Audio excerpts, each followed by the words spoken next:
Good to go. Okay, Happy New Year. I think there's a very big test coming up for the government. This government has bent over backwards for big tech on the data center front, on the data regulation front, on the promotion of AI. And now we're seeing what the reality of AI, in particular, what Grok means. It is being used as a machine for the mass production of abusive images of women and of children. In one 24-hour stretch, in the first week of January, there were 166,000 abusive images created on Grok. It is abuse on an absolutely industrial scale, to which Elon Musk, the owner of X, originally responded with laughing faces. When he came under sufficient pressure, he said, okay, now it'll only be available, this notification feature will only be available to those who pay. So instead of stopping the abuse, instead they're making money out of the abuse. It's obviously horrific what is taking place. And the Irish government can't close their eyes to it. They can't play the job of hear no evil, see no evil. It's very obvious what is taking place. The question is whether the Irish government is now going to stand up to big tech and stand up to Elon Musk, or allow this abuse to continue, given Ireland's central role as the key data protection regulator in terms of the European Union. It is, without a doubt, the case that the child abusive images that are being created on X by Grok are illegal. They violate the child pornography legislation very, very clearly. So the Irish state needs to act. Musk, X need to be prosecuted for the production of this abuse.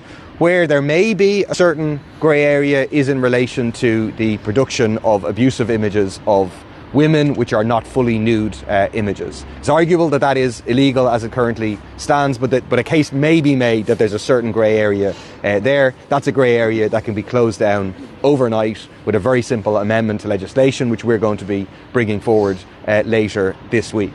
But the fundamental question here is a question of political will. Is the government going to stand up for women, for children, for those who are facing this image-based abuse and sexual violence, or is the government going to kowtow to big tech? And in reality, we're hearing mixed signals from the government. So the Taoiseach on the one hand says there's no obstacles to any prosecution of X, fine, welcome, then let's see the prosecutions. But on the other hand, the minister responsible, Paschal Donohoe, puts the blame only on the individuals who are producing these images, saying it's not Grok, which is the machinery being used to generate these images, which is obviously wrong. I'm on the AI committee. I wrote to the AI committee last week seeking that we have an urgent meeting, that we invite in X, we invite in the AI minister, we invite in experts and prioritise this at the top of our work when we come back next week.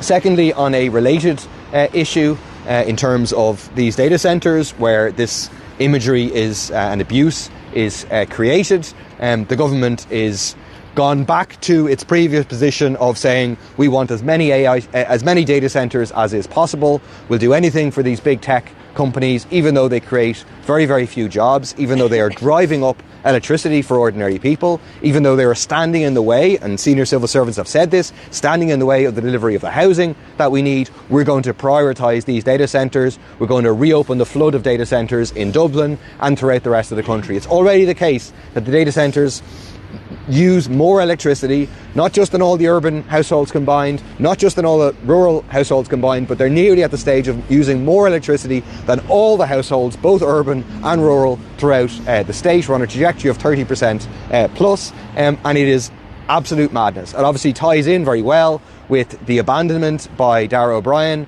just after Christmas of the climate targets, these legally binding climate targets, which the government up until very recently has been paying lip service to completing. I remember asking Niamh Smith, the AI minister, do you think there's a contradiction between the government's climate targets and this commitment for more and more data centres? And she said, I went back and checked the answer, no, there's no commitment, we'll be able to do both. whereas now it's clear the government has put up the white flag in terms of achieving our climate targets. This is the job that Darragh O'Brien was sent in to do. In the housing department, he missed all the targets. He was sent into to climate department knowing that this is what he does best, is miss our targets, and has now put up the white flag. It's a scandal whenever Micheál Martin was in COP saying we need to meet our targets, we need to tell the truth. All this rhetoric for an international audience, and they were abandoning the question of climate change in this country. Finally, very, very briefly, I think there's very important questions to be asked this week about whether the Irish public paid a sweetener of €10 million to the World Bank so that Paschal Donohoe could get a €600,000 job. It seems incredible that an extra €10 million was given, paid not by the Irish government, not by Paschal Donohoe, paid by the public, above what the World Bank was requesting, when the government, the advice that they received from senior civil servants was that we won't get any reputational benefit if we give any extra money, and yet nonetheless, this is when the job, Paschal Donohoe's job, is beginning to become available. The government decides to give €10 million extra to the World Bank, one of the richest institutions in the entire world. It's very important we get to the bottom of this, because it looks, deeply, deeply troubling that the public would end up footing the bill for a sweetener for Paschal Donohoe to get this very lucrative job that he subsequently got. We note that the government have decided not to accredit the Iranian ambassador, and we think it is absolutely right to protest against the violent repression of the Iranian government against protesters who are protesting in Iran against rampant inflation, against corruption, and against the repressive nature of the Iranian regime. And of course, this is the latest in a cycle of protests that have happened in Iran over women's rights, over democracy, over the repressive nature of the regime, and now added to that entirely legitimate protests about corruption and about the rampant inflation that is impacting ordinary working people. So we absolutely condemn the violent repression of the Iranian regime against its own people, call for them to lift the censorship that is making it very difficult to even know what precisely is going on the ground, but clearly to cover up some of the violent repression that they are perpetrating against their own population. However, we also want to challenge the sickening double standards and hypocrisy of our own government, of the Trump administration, and of the EU, who have absolutely no role to play in making life better for the Iranian people or improving the situation. For Donald Trump to talk about violent repression of protesters when he is justifying the assassination of a mother of 3 children who was involved in protesting and is defending that, or when he has engaged in a military incursion into a sovereign country, Venezuela, or when he's threatening to invade and occupy Greenland, when he's threatening Cuba, when he's threatening Mexico. The hypocrisy of the US administration is disgusting, but we have no criticism, no forceful criticism. Immediate threats and justifiable condemnation of the Iranian regime, immediate threats of escalating sanctions, not a word about Trump's threats, nakedly imperialist threats and bullying and actual action in the case of Venezuela. It is sickening. Or the hypocrisy of our own government, where it has diluted the Occupied Territories Bill after 2 years of a genocide by Israel in Gaza, diluting the bill, and we hear actually no intention of even passing the minimal sanctions of the Occupied Territories Bill. Or even if they were concerned about the Trump administration's political manipulations in this country, where the US ambassador attends a conference of far-right actors here in Ireland over the last while, is absolutely unbelievable. So, solidarity with the people of Iran. The Iranian regime should end its violent repression of these protests, but the West should stay out of it. They have no useful role to play. They have no interest in the well-being of the people of Iran or of the wider region. And our government should end its complicity with the sickening double standards that are being displayed by both the United States and the European Union. One just quick thing I also just will be mentioning today as well is how the Minister for Housing has been exposed as misleading, seriously misleading the Irish public and the Dáil on the question of the spun-out video, which was advising people who are forced, because of the failure of the government to deal with the housing crisis, who are forced to stay at home with their parents, telling them that, what they needed to do was learn how to wash the dishes and do domestic chores, where the minister denied that his department had any involvement in the production of that ridiculous promotional video, and we now discover through emails that in fact his officials had signed off on it, and it was the housing agency that had co-scripted it. So the minister needs to get up and correct the record of the Dáil and apologise for misleading the Irish public about that completely insulting and ridiculous video. Hi, so since the Dáil broke, the world has been turned in a more brutal, violent and nakedly imperialist direction, and it seems that our government is going to stay silent and take a craven stance on that. This is something that we will be raising with the Taoiseach today, is the absolutely disgraceful position they've taken about Venezuela, where US imperialism has gone in there in a naked oil grab, under dubious pretense that it's about a narco-terrorism issue, and has seized the leader and his wife. And what kind of a statement has been put out about that by the Taoiseach and Helen McEntee? Absolutely nothing to see here. In marked contrast then about Greenland, which is obviously next on Trump's sights, they all of a sudden think that the people of Greenland should decide their own fate. But they don't apply that to Venezuela, or it would seem to potentially Iran, which they seem to be backing up. Interesting that there are sanctions on Iran, none against Israel, by the EU. Israel, a country that's committed genocide for over 2 years and is still doing so right now. I want to ask, what does Micheál Martin think that this is going to achieve? Is he going to go on St. Patrick's Day and give Trump yet another opportunity? America has gone into fascism now, to be frank, with ICE unleashed on the streets, as we've seen.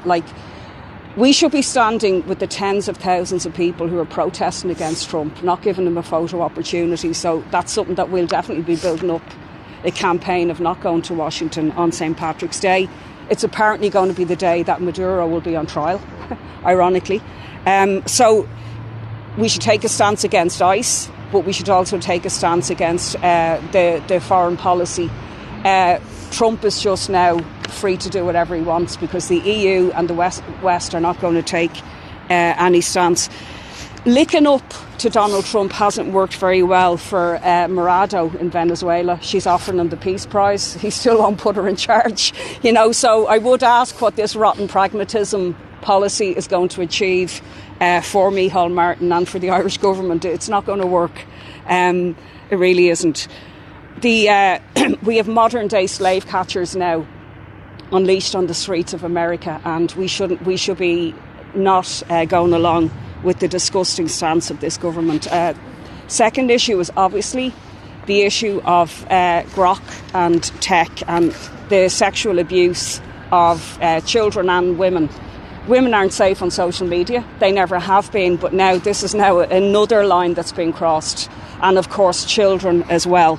We've heard stories that the woman that was killed by ICE, that they have actually been declothing her using Grok. It's absolute. We've also had an MLA who's testified at the All-Party Committee that she was the victim of, a fake pornographic video as well. When is the government going to take a stance on this? We've spoken several times in the Dáil about tech companies' child grooming. Radicalising men to be misogynistic, to be violent, to ignore the needs and concerns of women. And now we have this. Patrick O'Donovan came out with the statement that it wasn't X, it wasn't Grok, it was individual users. That's like the Republican defence about gun use. It's not the guns, it's just the individuals and how they use them. I think that we'll be questioning the government on that. If there's legal changes that do need to be made, which is questionable, well then they need to be made. What we're seeing is a government that's craven towards multinationals, that's craven towards tech, willing to turn a blind eye to child sexual abuse. I think a lot of organisations and individuals have now gone off X. I'm going to have to not use my account as well, X account, even though it is something that has been a source of spreading, disseminating information. It's just rotten to the core right now. It's owned by somebody who's embracing fascism, who's directly intervening into countries. You could still justify that because Meta isn't any better, but now that they've gone the line of allowing an app that's going to facilitate sexual abuse and child abuse, I think that's a line that everybody should say no more. And lastly, just on the counselling notes bill, the government announced just before Christmas, or the minister announced that he was going to look into further amendments to that bill, taking on board all of the opposition to his proposal. A bill was published this week. There's no sign of a further amendment, so we need to find out, was this just like his original plan, but he is going to change it, or is he just actually, gaslighting us all? And there's going to be a campaign of pressure around that leading up to International Women's Day as well. Okay. Can I just ask about the Minister Jim O'Callaghan, who brought the International Protection Bill to Cabinet this morning. Do you agree with what's being proposed there by government, and do you think changes are needed to an immigration system?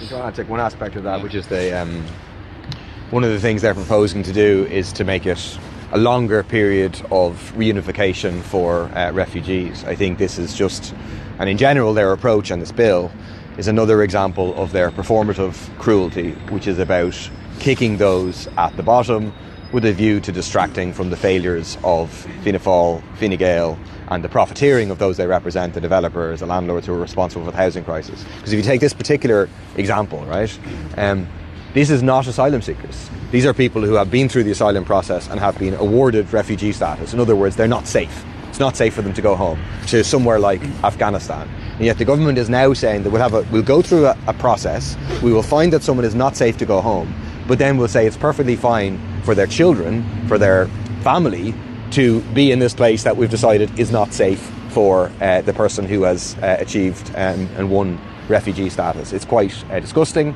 It's of a piece with the lying that we saw from Simon Harris over the course of Christmas. Just lying, and it has to be called that, suggesting that asylum seekers were contributing to the demand for emergency accommodation, which is simply not the case. They're not included in that. Asylum seekers are in IPAS centres, they're not in emergency accommodation, and suggesting that some of those who are in emergency accommodation are not entitled to. If people aren't entitled to housing support, then they don't get into emergency accommodation. So I think it's vital that we call this out strongly. It's a massive act of misdirection for people away from those who are responsible for the crises that we have. And do you think, Richard, that changes are needed to our immigration system? Does it what? Do you think that changes are needed to the immigration system as a whole? No, I think the government are just leaning into a divide and conquer strategy to deflect from their failures on housing, on the cost of living, and the provision of public services. It's absolutely outrageous. They're leaning into the toxic, racist and divide and conquer policies of the Trumps and of the far right. And they'd be far better off actually acknowledging their own failure to deal with the housing crisis and to actually address that crisis, to deal with the cost of living caused by the profiteering of energy companies and of, indeed tackling the billionaire class, the Musks of this world. It's just absolutely shocking. Elon Musk, who is peddling child abuse essentially, and making profit out of it. They don't want to do anything about him, but they want to blame poor and vulnerable people who come to this country looking for refuge. It's just shocking hypocrisy. Just a quick one from me regarding ICE. There was a report in the Independent over the weekend about the number of undocumented Irish who are living in fear, afraid to leave their homes, and and some are actually now self-deporting because they don't want to end up in a detention centre. I mean, first of all, how alarming is that? And would you like to see the government here put a stronger representation to Washington on that? Absolutely. I mean, you know, millions of Irish people have gone abroad, in many cases as illegal migrants, but they have then ended up making massive contributions to those countries, the United States and other countries. So we should absolutely be standing up against Trump's attempt to, you know, scapegoat and attack migrants, whether they're Irish migrants or, you know, from other countries in the United States. It's absolutely disgusting. Whether it's Irish migrants always brought more. I mean, it's like, you know, I kind of laugh at some of the far right stuff where they say, oh, well, the Irish migrants were different because they contributed, but the ones coming here don't. I mean, first of all, the Irish did contribute criminals to the mafia in the United States, and they did contribute some pretty nasty people. But of course,